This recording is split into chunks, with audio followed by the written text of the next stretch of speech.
cosas como esas. O sea, y hay el otro extremo, aquellos que creen que el diablo ya no hace nada, o que no existe, o que no tiene poder, cosas como esas. Y decía C.S. Lewis, los dos extremos son malos. Necesitamos tener una conciencia sana acerca de nuestro enemigo. Y comenzamos leyendo la segunda carta a los Corintios, capítulo 2, versículo 11. Para empezar, ponémelo por favor. Quiero que está en la pantalla, quiero que lo lea conmigo. Mire cómo dice, segunda carta a los Corintios, capítulo 2, versículo 11, dice: para que Satanás, lea, para que Satanás no gane ventaja alguna sobre nosotros, no ignoramos sus maquinaciones. Léalo conmigo, fuerte, otra vez. Para que Satanás no gane ventaja alguna sobre nosotros, no ignoramos sus maquinaciones. Entonces, oiga, para no ser una baja más en esta guerra, necesitamos conocer las maquinaciones del diablo, saber de qué manera nos pone trampas en el camino. A veces nosotros pensamos que el diablo solamente hace ciertas manifestaciones, como mover cosas, apagar luces, meterse en alguien y que esa persona esté endemoniada, cosas como esas pensamos. Pero hay, voy a decir, todo un abecedario, por decirlo así, ¿verdad?, de cosas que el diablo usa o hace en contra de nosotros para, oiga, distraernos. Míreme aquí, para distraernos. No siempre Él va a venir de frente. Él va a venir de una manera en que nosotros no lo esperamos. ¿Cómo dice la Biblia que el diablo también se disfraza como un ángel de luz? Nadie esperaría que el diablo viniera como un ángel de luz. Lo que la Biblia está diciendo ahí es que vendría como algo bueno y al final nos desorienta. Comenzamos hablando la semana pasada y vamos a hablar un montón de cosas, incluso vamos a hablar de posesiones en algún punto, pero no es de lo que voy a concentrarme en esta serie, sino de aquellas cosas que parecen, voy a decir, buenas, de aquellas cosas que no parecen escandalosas, que pueden hacernos daño. Estamos ahora, poner lo que sigue, hablando de pan comido. Ese es el tema en el que estamos ahorita, pan comido. Vamos a hablar de el diablo un rato, pero hablamos acerca de que la frase pan comido significa, ayúdeme, pan comido. Es una frase que describe algo que es fácil, algo que es fácil de vencer, fácil de hacer. Y leíamos el pasaje de Números 14, donde los espías le dicen a los demás del pueblo de Israel: si entramos a la tierra, ellos serán pan comido para nosotros. O sea, será fácil vencerlos. Ok, solo estoy haciendo un recordatorio de lo que ya hablamos. Hablamos entonces de que pan comido, esa frase no significa literalmente comerse un pan con facilidad. Describe, oiga, describe la facilidad con que alguien puede ser derrotado. Y aprendimos que nosotros podemos llegar a ser comida, pan comido, de Dios o del diablo. Ser pan comido de Dios, qué lindo, porque eso significa que Él nos ha vencido. Jeremías le dice a Dios: me persuadiste y me venciste. O sea, tú me has enamorado, le dice Jeremías a Dios. O sea, me rendí al Señor, ¿ok? Pero podemos ser pan comido del diablo y rendirnos. A veces ni siquiera presentamos resistencia, nos dejamos. El diablo puede comernos. ¿Qué come el diablo? Y para evitar ser nosotros parte de la dieta, del menú del diablo, estamos tratando de descubrir qué come el diablo. Amén. Y entonces estamos encontrando algunas figuras en la Biblia y leímos Génesis 3, 14 y aprendimos que la primera dieta del diablo es polvo. ¿Se acuerda? El Señor le dijo a la serpiente, polvo comerás. Y aprendimos que eso de polvo, que se refería a la naturaleza del hombre en su estado, valga la redundancia, natural, normal, o sea, el Adán. Estamos hablando acerca de las personas, oiga, que viven o se enfocan solamente en las cosas de la tierra. De eso hablamos la semana pasada, ¿se acuerda? Un cristiano polvo o hecho polvo, bueno, sería alguien que está concentrado solo en las cosas de la tierra, que su enfoque todo está en la tierra. Ok, eso hablamos la semana pasada. Y hoy vamos a la segunda cosa, Génesis capítulo 8, versículo 6. Génesis capítulo 8, 6. Antes de ese, el que está antes de ese, te lo voy a agradecer mucho.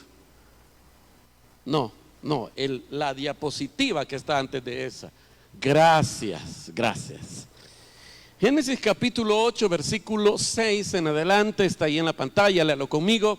Dice, después de 40 días, Noé abrió la ventana del arca que había hecho. ¿Y qué dice? Y soltó un cuervo. O sea, después del diluvio, dejó de llover, ahí está Noé en el arca con su familia, y dejó de llover, pero todavía no hay dónde descender porque todavía el agua cubría toda la tierra. Y entonces dice, después de 40 días, Noé abrió la ventana del arca que había hecho y soltó un cuervo, el cual estuvo volando de un lado a otro esperando a que se secara la tierra. Versículo 8. Luego soltó una paloma. Espéreme, no dice si el cuervo volvió. ¿Nota eso? Soltó el cuervo y el cuervo no volvió. El versículo 8, ¿por qué le digo que el cuervo no volvió? Porque cuando suelta la paloma dice que sí, que ella sí volvió. Quiero que lea el 8. Dice, luego soltó una paloma para ver si las aguas que cubrían la tierra ya se había retirado. Pero la paloma no encontró un lugar donde posarse y volvió al arca porque las aguas aún cubrían la tierra. Noé extendió la mano, tomó la paloma y la metió consigo en el arca. Y si usted sigue leyendo, lo vuelve a hacer otra vez hasta que la paloma encuentra una ramita de olivo, o sea, señal de que la tierra ya estaba descubierta, ya había un lugar donde desembarcar. Pero espéreme aquí, miren. La Biblia usa la paloma como figura del Espíritu Santo. En el Nuevo Testamento encontramos eso. Y entonces podríamos nosotros inferir de eso que la paloma representa a Dios o al Espíritu Santo. Entonces, en contraparte a eso, el cuervo podría representar al diablo. Pero quiero que note lo que pasa aquí. Noé suelta al cuervo y el cuervo se va a buscar tierra y dice, esperando a que se secara la tierra. Dice que el cuervo voló de un lado a otro esperando que se secara la tierra y no volvió. Luego suelta la paloma y la paloma dice que vuela buscando, ¿qué buscaba? 9. Buscaba un lugar donde posarse, no encontró un lugar donde posarse y regresó al arca. Entonces, míreme. No voy a hablar sobre la figura de la paloma como el Espíritu Santo, pero hay cosas muy interesantes. ¿Sabe usted que la paloma es la única ave que no tiene depósito de hiel? La mayoría de las aves tienen depósito de hiel. ¿Cuántos han matado un pollo alguna vez? Y si no cortan bien, se amarga porque cortan el depósito de hiel. Y la paloma, que también representa, oiga, en el cantar de los, míreme para acá, no se ameque. En el cantar de los cantares, la Biblia usa la paloma para hacer una alusión a la amada del Señor. Fíjese bien. Entonces, oiga, la paloma tiene un montón de plumas en sus alas y en su cola, pero básicamente tiene 9 grandes plumas en un ala, 9 grandes plumas en la otra y 5 grandes plumas en la cola. Eso es muy interesante, porque si la paloma representa al Espíritu Santo, imagínense 9 grandes plumas en un lado, otras 9 grandes plumas en el otro lado, los 9 dones, las 9 manifestaciones del fruto del Espíritu, porque no son los frutos del Espíritu, es uno. El fruto del Espíritu es amor. Se manifiestan otras 8 cosas, pero quiero que notes, y 5 plumas en la cola, los 5 ministerios. Ahora, entonces, hay claras alusiones a que la paloma representa algo bueno, representa a la iglesia, pero básicamente representa al Espíritu Santo. Podría decir al Espíritu Santo en la iglesia. Pero, oiga, la Biblia dice que la paloma salió y luego regresa al arca, pero el cuervo salió y no regresó. La paloma y el cuervo vieron lo mismo. Salieron a volar, revisaron el territorio y las 2 aves vieron básicamente lo mismo. ¿Qué vieron? ¿Qué vieron? Agua. Pero acuérdese, ¿qué había pasado con el diluvio?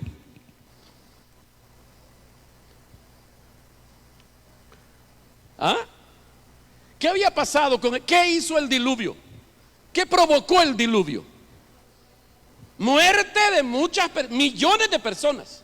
Así que cuando deja de llover, los cuerpos empezaron a flotar en el agua. La paloma sale y ve, y como esas son cosas que a ella no le llama la atención, da la vuelta y regresa al arca. Pero el cuervo es un ave de rapiña. Al cuervo le gusta comer carne corrompida, cuerpos en putrefacción. La paloma sale y dice: guácala, me voy. Pero sale el cuervo y el cuervo ya no quiso regresar al arca para estar comiendo granitos allá adentro. Digo, aquí puedo comer carne. Y el cuervo ya no regresó porque se quedó comiendo carne. Anduvo de cuerpo en cuerpo, comiendo cuerpos en putrefacción, comiendo carne corrompida. Ahora sí, dale clic a lo siguiente. ¿Qué come entonces el diablo? Si el diablo representa al cuervo, dale un clic por favor. ¿Qué es lo que come el diablo? Cosas que no tienen vida. Carne corrompida. Carne corrompida. Ahora estamos tratando de averiguar si a usted se lo va a comer Dios, en representación de usted se rinde a Dios, o el diablo te come. El diablo te vence. ¿A quiénes se come el diablo? ¿A quiénes vence el diablo como pan comido? ¿A quiénes vence el diablo con facilidad? A los cristianos corrompidos.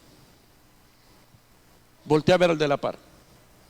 Probablemente no lo vuelva a ver porque se lo va a comer el diablo. No es cierto, no. Pero despídase. No.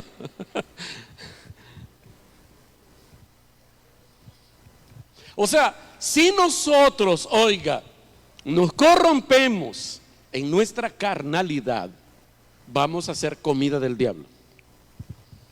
¿Y cómo podemos corrompernos? Aquí solo voy a concentrarme en un par de cosas, porque hay varios versículos que quiero seguirle mencionando esta noche. Hoy sí quiero terminar este tema, para no seguir alimentando los chismes de que no termino las prédicas. Pero mire,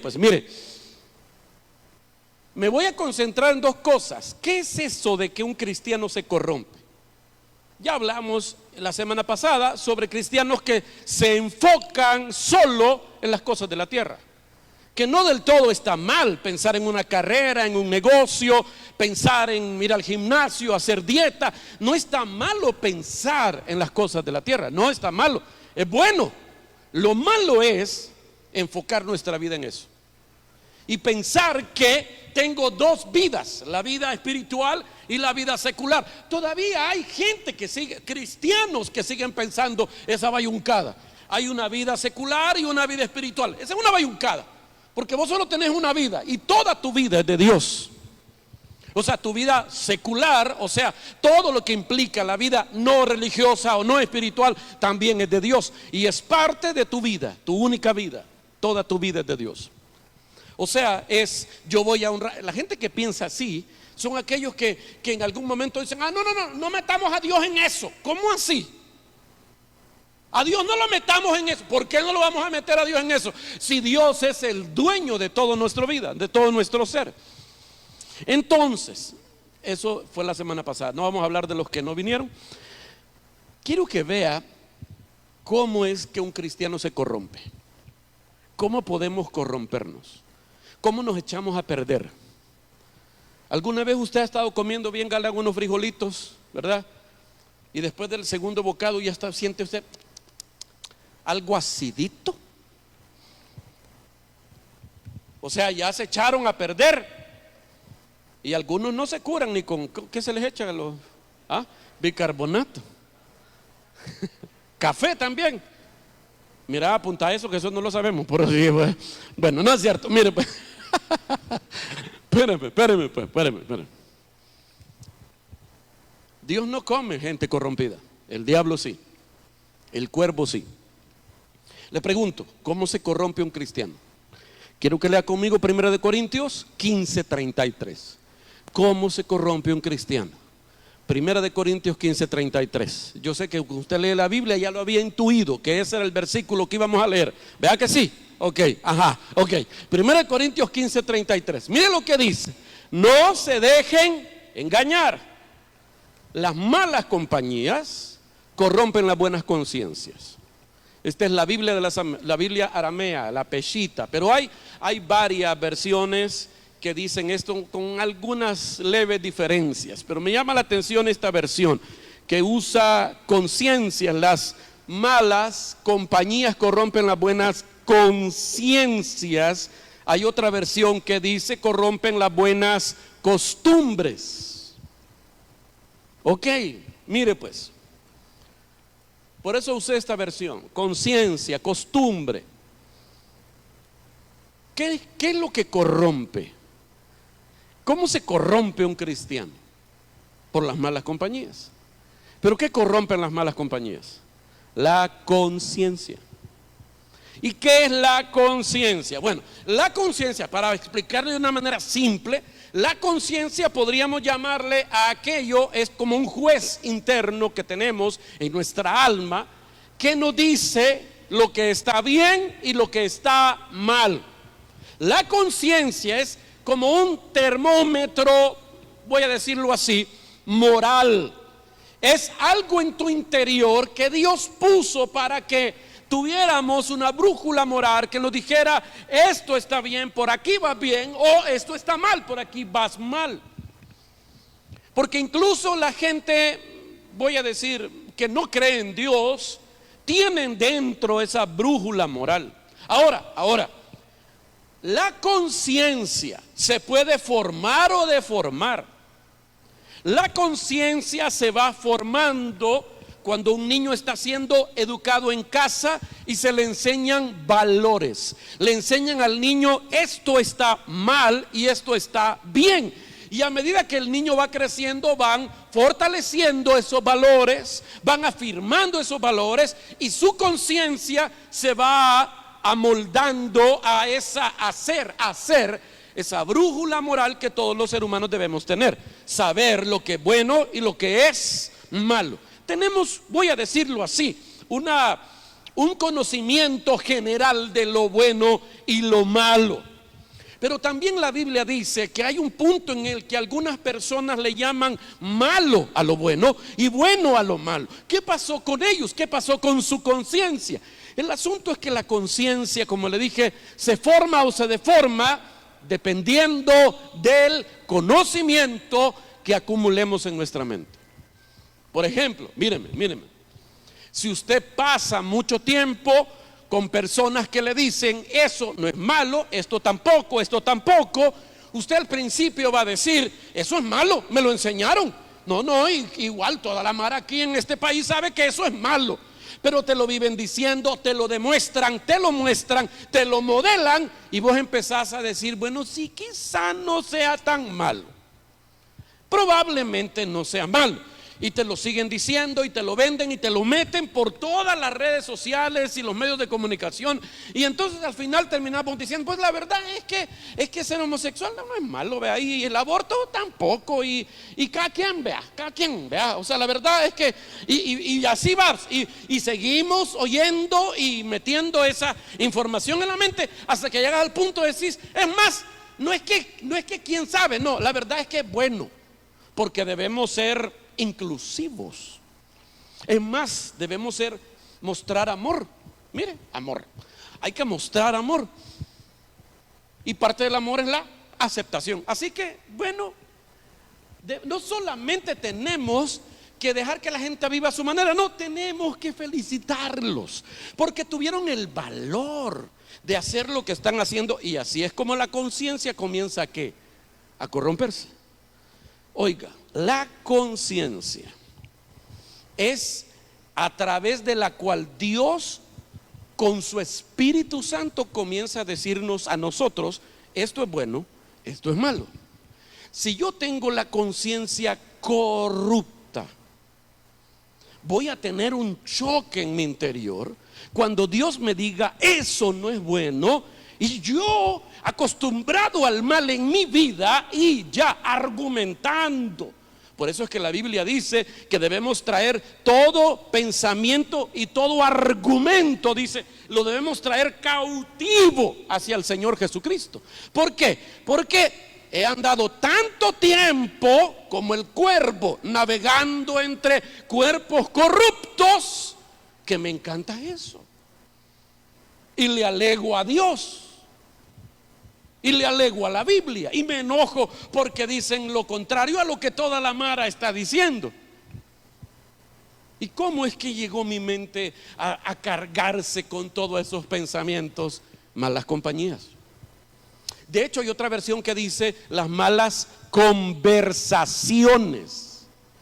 Claro, las conversaciones uno las tiene con las malas compañías.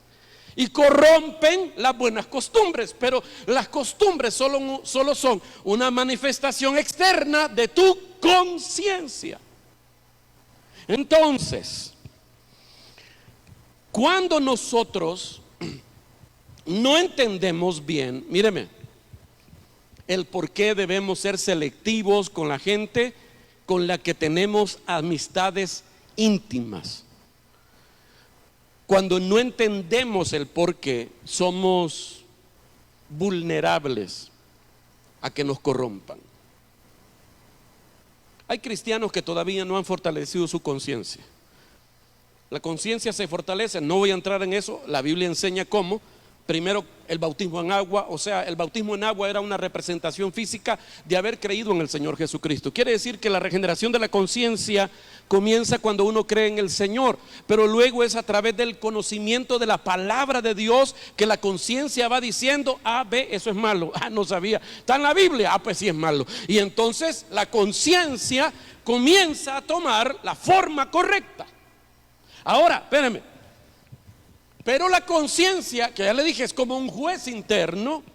Como cualquier juez, la conciencia se puede sobornar. Bueno, cualquier juez fuera del Salvador. En El Salvador no se pueden sobornar los jueces, pero en cualquier parte del mundo los jueces se sobornan. Y nosotros sobornamos nuestras conciencias. ¿Cuándo es que sobornamos nuestras conciencias? Le voy a poner un ejemplo. Leí esta historia de un hombre que tenía, un hombre ya mayor de edad, que todas las tardes se sentaba en la acera de su casa. Vivía en un pueblo muy tranquilo, y cuando salían los niños del colegio, él se quedaba viendo pasar la gente que volvía de su trabajo. Él se sentaba ahí y a veces se ponía a leer el periódico sentado en la acera, y tenía un chucho. Así que él se sentaba en la acera con el chucho. Y claro, como cualquier chucho, pasaba la gente y el chucho ladraba. Entonces él hacía el rollito del papel de diario y le pegaba al perro en la cabeza. ¡Pah! ¡Cállese! Y el chucho se callaba. Venía a pasar otra gente y guau, guau, otra vez, y ¡pah! Le pegaba el chucho, cállese. Y así, semana tras semana, mes tras mes, el perro aprendió, oiga, a no ladrar. Pero los que cuentan esa historia dicen que el perro solo abría la boca, haciendo como que ladraba, pero ya no emitía sonido. Aprendió a controlar sus ladridos para evitar que golpearan su cabeza. Es lo que pasa con tu conciencia y la mía. Tu conciencia te dice, no vayas a mandar ese mensaje, no, esa foto no vaya, no, eso no. Tu conciencia te dice, no. ¿Y vos qué haces? Le pegas en la cabeza. Es lo que se hace hoy. Conciencia bayunca retrógrada. Y cada vez que tu conciencia te dice, no es por ahí, la golpeas y le decís, ¿cómo no? Porque las estadísticas, y empezamos nosotros a argumentar con nuestra conciencia. Y de tanto golpear la conciencia, entonces ella deja de emitir sonido o deja de hablarte. Ya cuando vas a hacer algo malo, ya tu conciencia ya no te dice nada, porque ya le dijiste que eso no es malo. La Biblia le llama a eso literalmente así: tener cauterizada la conciencia, como sellada con un hierro caliente. Eso significa cauterizada. O sea, nosotros también sobornamos nuestra conciencia. Cuando la conciencia te dice eso es pecado, está en la Biblia, y vos le argumentás, pero si alguno hubiera pecado, abogado tenemos para con el Padre Jesucristo el justo. También está en la Biblia, le dice usted. Igual que el diablo con Jesús en el desierto. Se pone usted a argumentar con su conciencia y empieza a sobornar la conciencia. Y llega un punto en que tu conciencia ya no te advierte, ya no te habla. Por eso a veces sorprende ver cristianos que están en abierta actitud de rebelión en contra de Dios y su voluntad, y viven una vida tranquila y relajada. ¿Aló? Voltea a ver al de la par. Ese no, porque a ese todavía le habla la conciencia. Pero dígale, tené cuidado. Voltea a ver, dígale, tené cuidado.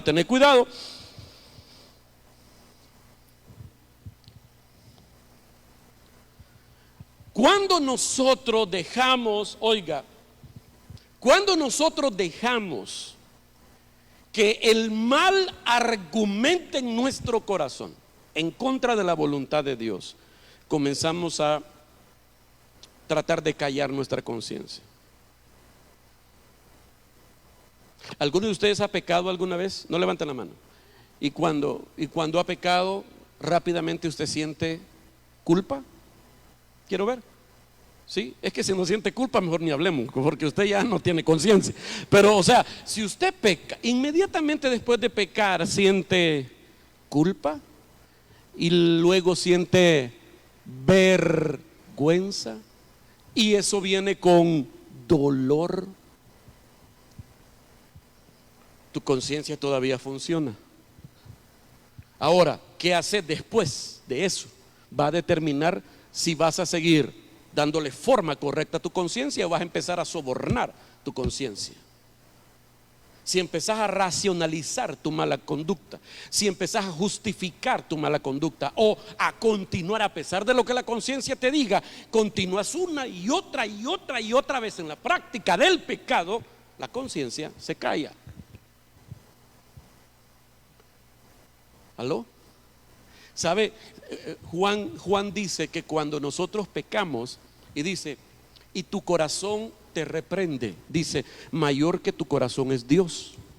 Pero cuando hacemos algo, dice, y tu corazón no te reprende, tenemos confianza en Dios. ¿De qué está hablando Juan ahí? Está hablando de la conciencia. Cuando pecamos, la conciencia te dice, hey, no, hombre, ¿qué es esto? Esto no está bien. Y entonces el Espíritu Santo está hablándote a través de la conciencia. Juan dice, si tu corazón te reprende, mayor que tu corazón es Dios. Quiere decir que si tu conciencia se resiste a eso, Dios está más molesto con tu pecado. Mayor que tu corazón es Dios. Pero si haces algo y tu conciencia no te dice nada, dice, entonces tenemos confianza en Dios. Ahora, en aquel entonces en que no teníamos el libro escrito, la gente todavía no sabía muchas cosas. Tenían una mezcla de religiones, no sabían cuál era cuál, y el cristianismo apenas empezaba. La doctrina era oral, así que no había básicamente nada escrito. Había muchas dudas en cuanto a eso. Pero ahora tenemos el mejor forjador de la conciencia, la palabra de Dios. Martín Lutero dijo: mi conciencia es cautiva de la palabra de Dios. Qué bonito fuese que todos pudiéramos decir eso, pero con propiedad. Mi conciencia está cautiva de la palabra de Dios. Y es que mire, nadie se arruina de la noche a la mañana. Nos vamos como despacito. Mire, el Salmo 1, ponémelo. Salmo 1, mire cómo dice el Salmo 1. Bienaventurado, lea, el bienaventurado el varón que no anduvo en consejo de malos. Y después, ¿qué dice? Ni estuvo en camino de pecadores, ni en silla de escarnecedores se ha sentado. ¿Qué nota ahí? Que nadie cae de la noche a la mañana. Es un proceso de degeneración. Vas permitiéndole a tu vida ciertas libertades hasta que terminas mal. Mire cómo dice ese versículo, que primero andamos. Bienaventurado el varón que no anduvo en consejo de malos. O sea, a ese las malas compañías no le comieron el cerebro, ni la conciencia, pues. Dice: bienaventurado el varón que no anduvo. O sea, pasaste por ahí, pasaste. Todos pasamos por ahí, todos oímos malas opiniones, malos consejos, malos ejemplos, pero pasamos. Pero después dice: ni estuvo. Esa es la segunda parte. Algunos solo pasan, pero algunos pasan y les gusta. Te asusta, pero te gusta. Y entonces ya no solo vas, estás, o sea, te detenés, te quedás. Me voy a quedar a ver, me voy a quedar a oír. Y luego dice: ni en silla de escarnecedores se ha sentado. Ese ya estuvo. Ese ya decidió: esto me gusta, aquí me quedo. Pero primero anduvo, estuvo y se quedó sentado. Nadie cae de la noche a la mañana. Nosotros debemos aprender a decidir. Como dice la Biblia, que nosotros solo andamos por este mundo porque somos peregrinos y extranjeros. No deberíamos enamorarnos del sistema de vida de este mundo, porque vamos a terminar con la conciencia corrupta. Y así es como uno encuentra hoy cristianos. No estoy hablando de cristianos que pecan, porque todos pecamos. Voltea a ver al de la par de una vez, quedemos claros en eso. Mire al de la par, ese peca, y a veces peca con mucho gusto. Vaya, míreme pues, ya quedamos, ¿verdad? Ya, ok. Estoy hablando de personas que con el paso del tiempo comienzan hasta a atacar la fe que sostuvieron ayer. Iba a decir está bien, pero no está bien. O sea, es aceptable de alguna manera, comprensible, esa es la palabra mejor. Que haya una persona que tenga alguna adicción y recaiga en eso, en el alcoholismo, en cualquier adicción, y recaiga en eso, o sea, pecó, pero que luego esa persona, en vez de obedecer o escuchar a su conciencia, llamarlo al arrepentimiento, se queda y luego justifica y luego defiende esa postura. En filosofía le llaman a eso la ley de Overton. Es cuando alguien quiere venderte una idea, un concepto, una teoría, y comienza a darte poco a poco ciertas cosas para que vayas primero acostumbrándote a ver o a oír eso. Y como nosotros eso se nos comienza a hacer pero muy normal, con el paso del tiempo no solamente lo aceptamos como normal, sino que hasta lo defendemos. Eso ha pasado con las ideas de la ideología de género y esas cosas, el aborto y ese asunto. Y así pasa con todo. Es un proceso. Por eso debo tener cuidado donde camino. Y cuando el Espíritu Santo me dice, ey, por ahí no nos volvamos a ir. No, allí no volvamos a ir. No, eso no lo volvamos a hacer. Usted dígale, uy, Señor, sí, perdóname. Dame fuerza, Señor. Líbrame de eso. ¿Aló? Bueno. ¿Qué corrompe? Quiero avanzar, ay Dios mío. ¿Qué corrompe a los cristianos? ¿Qué corrompe a un hijo de Dios? Poneme el versículo una vez más, el anterior a ese. 1 de Corintios 15:33, que dice, no se dejen engañar,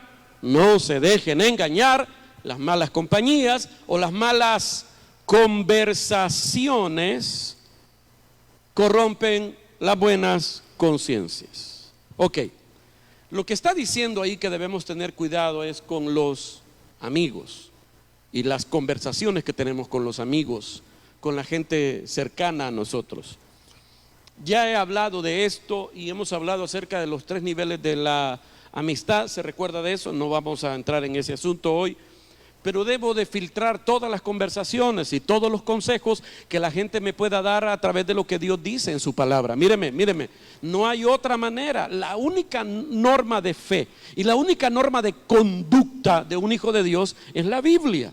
O sea, debemos aprender a filtrar todo lo que la gente dice y hace por la palabra de Dios. No importa cuánto me guste a mí. No, porque mi carne es enemiga de Dios y a mi carne le gustan las cosas que no están bien. Si yo cedo a eso, me voy a convertir en pan comido del diablo. Pero vayamos más allá. Míreme pues, ¿de qué otra forma se puede corromper un cristiano? 1 de Corintios 12:12. 1 de Corintios capítulo 12, versículo 12 en adelante. Mire lo que dice. Lea conmigo. De hecho, aunque el cuerpo es uno solo, tiene muchos miembros, y todos los miembros, no obstante ser muchos, forman un solo cuerpo. Así sucede con Cristo. Versículo siguiente, el 13, dice: todos fuimos bautizados por un solo espíritu para constituir un solo cuerpo, ya seamos judíos o santanecos, esclavos o libres, y a todos se nos dio a beber un mismo espíritu. Versículo 27. Espéreme, que ya me tocaba la medicina. Si me agarra a tirar piedras ahorita, usted, esa es la puerta de salida. Oye, por favor, ¿verdad? Porque no me la voy a tomar ahorita. Mire pues, mire. Es que cambió mi horario. Ok, ¿dónde voy? Versículo 27. Otra vez, dice: ahora bien, ustedes, lea, ustedes son el cuerpo de Cristo y cada uno es miembro de ese cuerpo. ¿Qué tiene que ver, me va a decir usted, esto con la corrupción? Con que el diablo nos pueda comer porque nos corrompemos. Bueno, la premisa aquí es que todos nosotros somos parte del cuerpo de Cristo. Amén. Diga, soy parte del cuerpo de Cristo.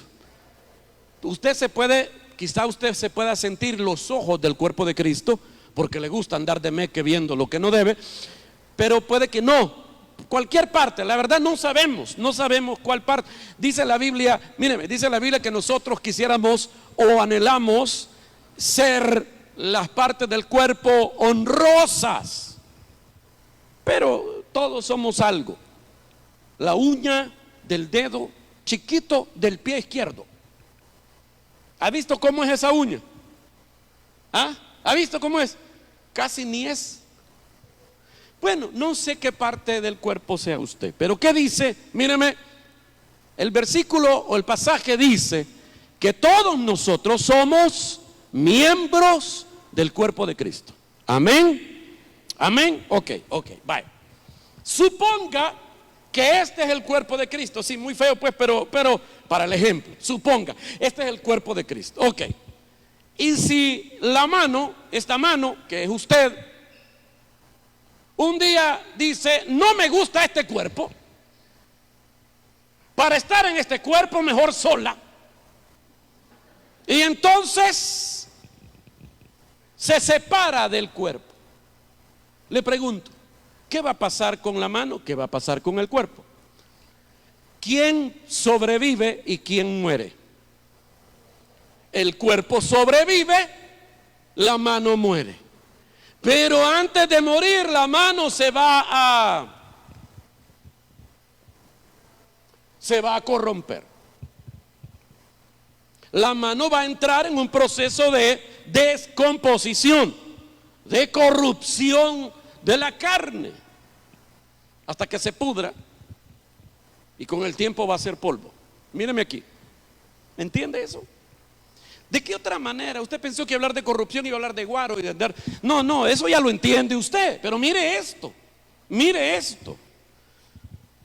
Una manera en que muchos cristianos se corrompen es separándose del cuerpo, pretendiendo que pueden sobrevivir separados del cuerpo de Cristo.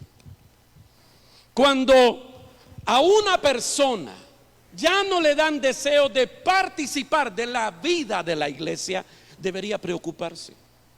No debería tomarlo relajado, no debería tomarlo como, ay, ya me va a pasar. No, usted debería de entrar en alerta. Y yo creo que a todos aquí, si somos honestos, a todos en algún momento se nos ha metido esa gana de ya no venir a la iglesia, o de ya no estar en ninguna iglesia, ya no ser parte del cuerpo de Cristo, que es la iglesia. En algún momento nos hemos decepcionado de la iglesia, de la gente de la iglesia, de los líderes de la iglesia. ¿Sí o no? Todos nosotros, todos. ¿Sabe? Yo le voy a ser honesto. A lo largo de mis 25 añitos que tengo, por 2 pues, más 4, ya, hasta ahí quedémonos. Mire, a lo largo de mis años de edad, los peores dolores en mi vida los he sufrido en la iglesia. Los más profundos dolores en mi autoestima, incluso físicos, los he sufrido en la iglesia y muchas veces a causa de la iglesia. Y yo creo que si le preguntan a mi familia, también ellos pueden decir lo mismo. Así que cuando yo le hablo de defender, de cuidar y de estar en la iglesia, no es porque a mí me haya ido siempre bien en la vida de la iglesia. ¿Por qué no? Ahora, ¿qué pasa? Como me dijo alguien un día, es que la iglesia apesta, me dijo.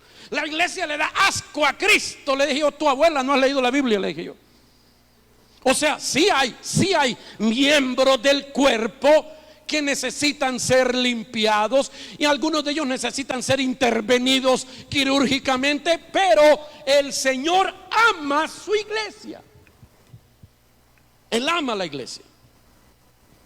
Ahora, a pesar de la imperfecta iglesia que es, Jesús la ama y yo debo amarla y usted también.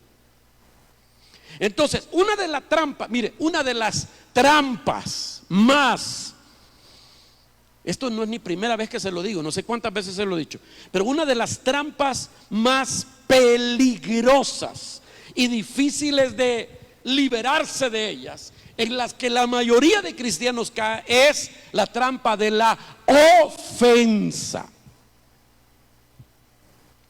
Y todos en algún momento nos hemos sentido ofendidos por alguien de la iglesia.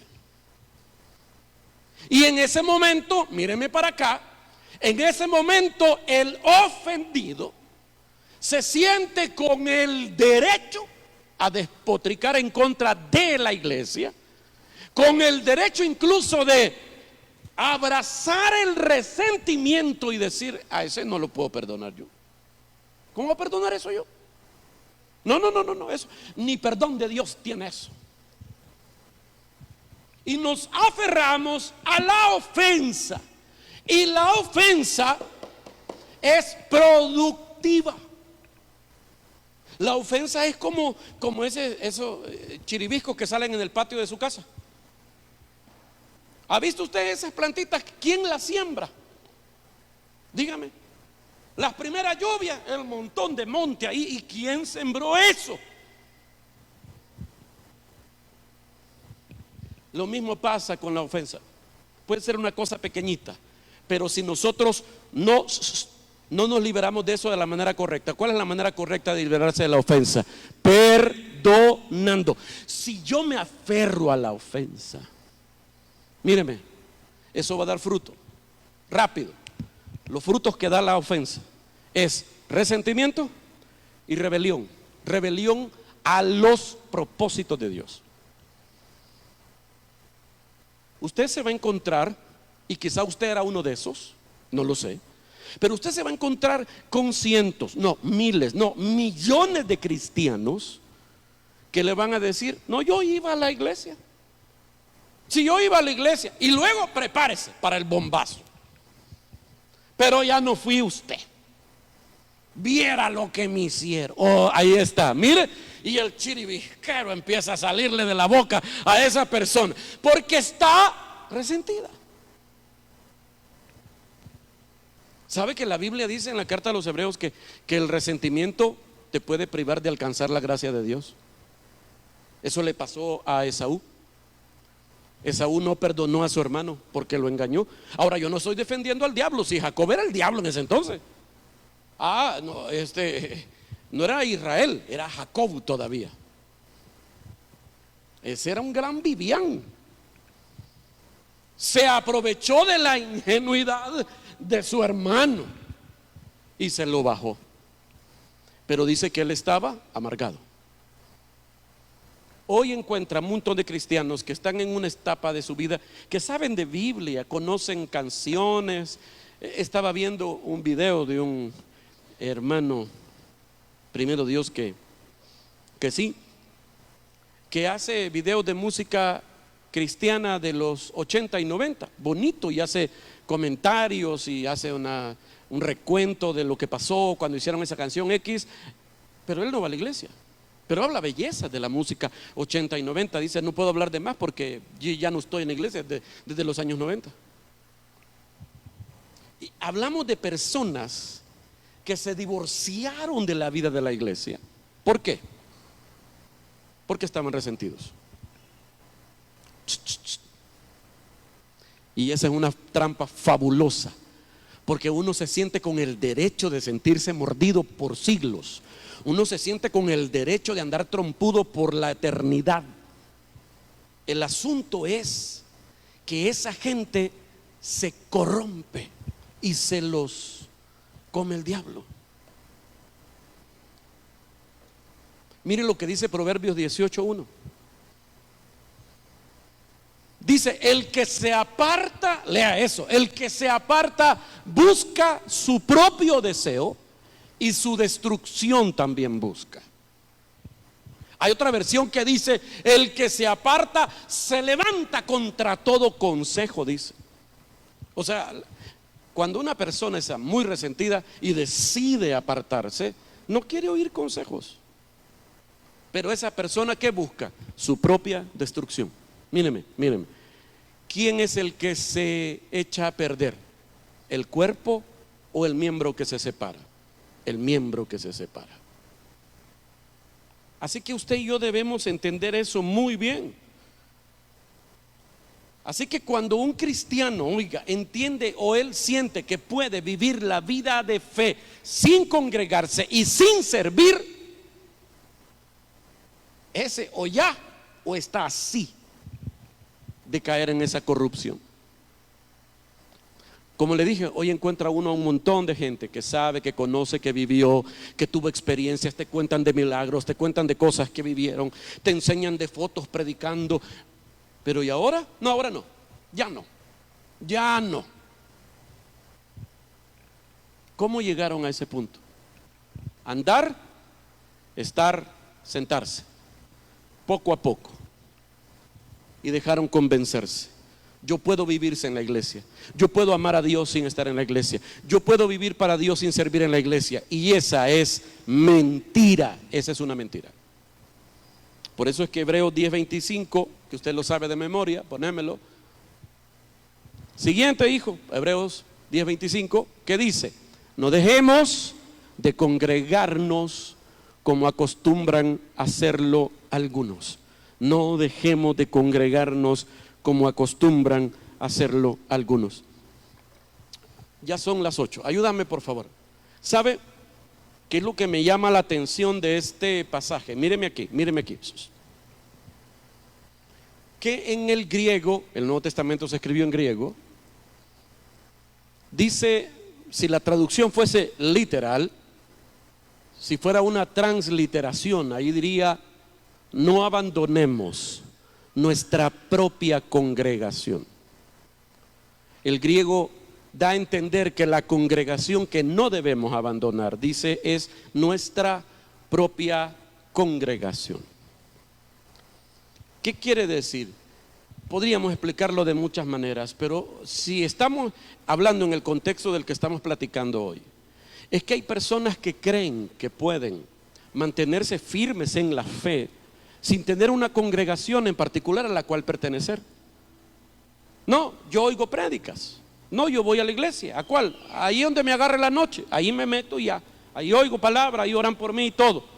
O sea, eso está bien para mientras. Uno encuentra un lugar, pero todos deberíamos entender que ese no es el modo en que Dios quiere que nosotros vivamos la vida de la iglesia. Debo tener una iglesia local, pertenecer a esa iglesia local, servir en esa iglesia local, dejar que me vean en esa iglesia local tal y como yo soy, porque es en esa honestidad en que Dios va a usar a la iglesia para llevarme a mí a la estatura de la plenitud de Cristo. Dios usa varias cosas para llevarnos a la estatura de Cristo: el Espíritu Santo, los ministros de la iglesia, los tiempos difíciles, la palabra de Dios. Bueno, esta es una noche para que todos nosotros recapacitemos, que es muy probable que aunque usted no ande en los pecados célebres de los evangélicos, que estemos corrompiéndonos y estemos dejando que el diablo se aproveche de nuestra ignorancia y empiece a decirnos: esto no es malo, esto no es malo, esto no es malo, y nosotros empezamos a vender y a renunciar a los principios de la palabra de Dios, y también a aceptar como normal el hecho de que un cristiano puede vivir sin una iglesia local. No podemos, todos lo necesitamos. Todos los que estamos aquí debemos atesorar esto, y todos los que nos ven luego, hoy en vivo o después, usted debe amar su iglesia local, servir en su iglesia local. No le crea al diablo las mentiras de que no necesitas la iglesia. Ya le he dicho yo que lo que Jesús más ama en la tierra es su iglesia. La Biblia dice que es por la iglesia que Cristo se entregó, porque la amó. Oremos esta noche. Cierre sus ojos un momento. Esta noche, Señor, te damos gracias. Gracias por tu palabra, gracias por la luz que traes a nosotros. Y hoy venimos para rogarte, Señor, en el nombre de Jesús, que en nuestro espíritu, Señor amado, pueda quedar marcado en nuestra alma esta verdad de tu palabra, y el amor por tu casa, por tu familia, por la iglesia, el apreciar lo que nos has dado y el aferrarnos a los principios de tu palabra para no corromper nuestra conciencia. Señor, en el nombre de Jesús te rogamos, esta noche queremos rendir nuestra vida una vez más, traer delante de ti todas aquellas cosas que no te agradan, pero más allá de eso, te rogamos, Señor, que tu Espíritu Santo traiga, Señor, la muerte de nuestra carne, que pueda separar, Señor, la carne del Espíritu, la palabra de Dios esta noche, en el nombre de Jesús. Hoy nos rendimos. Una vez más volvemos a decirte que somos tuyos, Tú nos compraste a precio de sangre. Te amamos a ti, Señor. Levanta tus manos. Gracias. Gracias. Aleluya.